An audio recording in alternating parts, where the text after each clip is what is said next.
শুধুমাত্র negative negative review কেটে কেটে কেটে কেটে কেটে কেটে শুধু নেগেটিভ রিভিউ প্রচার করলো প্রথম দিন, এর ব্যাপারটা বুঝলাম না। এই আক্ষেপটা কার প্রতি? আক্ষেপটা কি আমার প্রতি? রকস্টার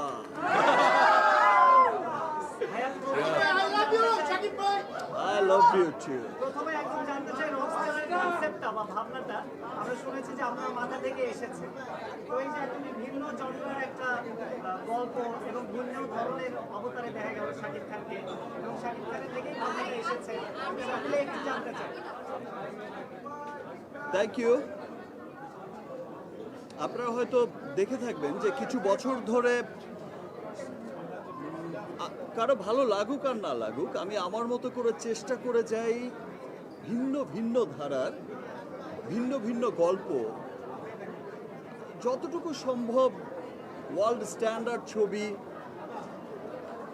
আপনাদের সবার সামনে প্রেজেন্ট করতে। যতটুকু সম্ভব আমি আমার কাজ দিয়ে, আমি আমার আশপাশের সবাইকে সাথে নিয়ে আমার চলচ্চিত্র, বিশ্বমানের চলচ্চিত্র বিশ্বের দরবারে পৌঁছে দেওয়ার জন্য, বিশ্বব্যাপী পৌঁছে দেওয়ার জন্য ছোট্ট ছোট্ট প্রয়াস সবসময় করে যাই, ভিন্ন ভিন্ন গল্প করে যাই। প্রিয়তমা যখন করেছি তখনও একটা গ্রুপ বলেছে, কেউ কেউ বলেছে আমাকে যে ভাই বৃদ্ধ লুক সিনেমা চলবে না, কখন flop, evergreen hit cinema. সেই ভিন্নতা মানুষের পছন্দ হয়েছে। যখন এসে তুফান করেছি, রাফির প্রথম অ্যাকশন ওরিয়েন্টেড ফিল্ম, এরকম hardcore action film, romantic film তো cut to super duper action film. So তুফানও সুপার ডুপার ব্লকবাস্টার ফিল্ম হয়েছে। যখন এসে বরবাদ করেছি, ভাই শুধু ড্রাগসই নয়, শুধু কোকেনই খায়, সমাজ ধ্বংস হয়ে যাবে, এই হবে সেই হবে, সিনেমা চলবে না একদিনও। বরবাদও আপনারা দেখেছেন যে সুপার ডুপার ব্লকবাস্টার একটা সিনেমা হয়েছে। আর এবারও আমি ছোট্ট একটা চেষ্টা করেছি আমি সবাইকে সাথে নিয়ে। আর স্পেশাল থ্যাঙ্কস যাদের জানাবো, সান মোশন পিকচার্স, দ্যাট মিনস অজয়দা আমার পাশেই আছে। অজয়দা বা তাদের প্রোডাকশনের সম্পর্কে বলার কিছুই আর অবকাশ রাখে না। তারা সবসময়ই খুব ভালো ভালো সিনেমা সবাইকে উপহার দিয়ে যাচ্ছে। অ্যান্ড থ্যাঙ্কস অজয়দা, আমাকে বিশ্বাস করে এত চমৎকার একটা সিনেমা বানিয়েছেন রকস্টার। আমার মনে হয়েছে যে আমি একটা ভিন্ন ধারার ভিন্ন জনারায় কাজ করতে চাই, যেই জনারার মধ্যে কোনো বন্দুক থাকবে না, কোনো একদম মেশিন গান, মোটর গান, এগুলো সব কিছু জনারা থেকে বেরিয়ে এসে আমি একটা ভিন্ন জনারার একটা স্টোরি নিয়ে, একটা পরিবারের স্টোরি নিয়ে, একটা মিডল ক্লাস, একটা আপার মিডল ক্লাস, একটা আপার ক্লাসের বাচ্চার যে ক্রাইসিস, সেই মানুষগুলোর কি দুঃখ, কি বেদনা, কেমনভাবে তাদের জীবন যাপন। মানুষ শুধু টাকা পয়সা বা আপনারা দেখেছেন হয়তো সিনেমায় যে অনেক বৃত্তশালী হলেই, খাবারের অভাব না থাকলেই যে মানুষ সুখী হয়, তা কিন্তু না। সো পারিবারিক বন্ধনটা খুব দরকার হয়। এবারও সিনেমায় অনেক রকমভাবেই ড্রাগস দেখানো হয়েছে, কোকেন দেখানো হয়েছে। আপনারা বিশ্বব্যাপী রকস্টারের লাইফস্টাইল অনেকটা ওই রকমই দেখেছেন, এইখানেও দেখেছেন এখনকার সমাজ যেখানে যাচ্ছে।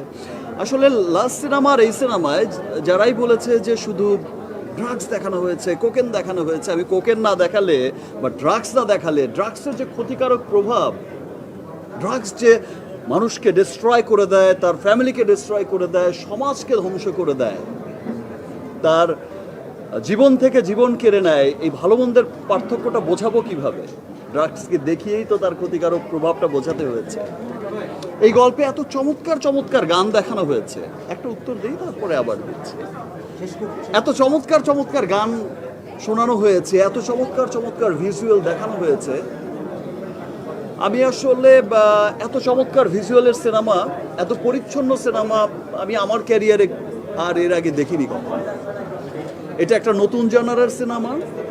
এটা যারা অ্যাকশন ওরিয়েন্টেড থেকে বেরিয়ে এসে একটি গল্পের, একটি সুন্দর, একটি রোম্যান্টিক, একটি ফিলের সিনেমা দেখতে পছন্দ করে তাদের এই সিনেমাটা খুব ভাল লাগছে। এবং অনেকে, আমি রিভিউগুলো দেখছিলাম কিছুদিনের, তো সেখানেও আমি দেখতে পাচ্ছিলাম যে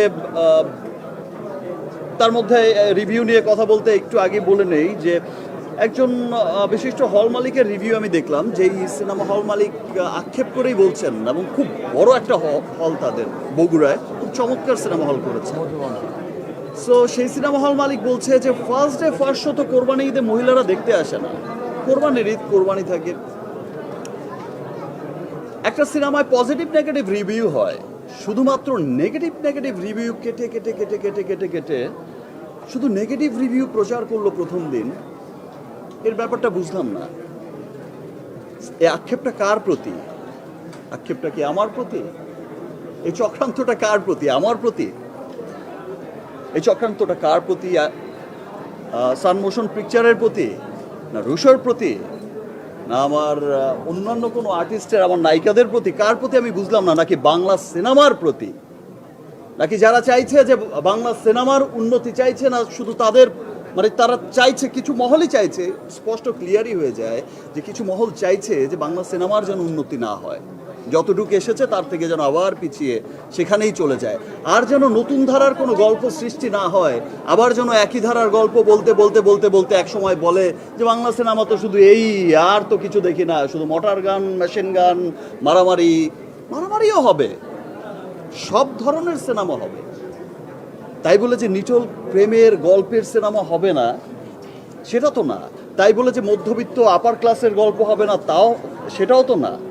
একটা সিনেমা, একটা গান, একটা সব কিছু সবার জন্য। এবং আমি সেকেন্ড ডে থেকে আবার যখন দেখছি যে রিয়েল রিভিউগুলো যখন আসা শুরু হয়েছে, সবাই যখন সোচ্চার হয়েছে, যারা সিনেমা প্রেমী এবং যারা সিনেমাকে সত্যি সত্যি ভালোবাসে এবং সত্যি সত্যিই চায় যে সিনেমা অনেক ভালো করুক, আমাদের সিনেমা ভালো করছে, বিশ্বমানের সিনেমা তৈরি হোক, ভিন্ন ভিন্ন গল্পের সিনেমা তৈরি হোক, তারা কিন্তু খুব পজিটিভ রিভিউ দিচ্ছে এবং সবাই আবার নতুন করে হলে আসছে।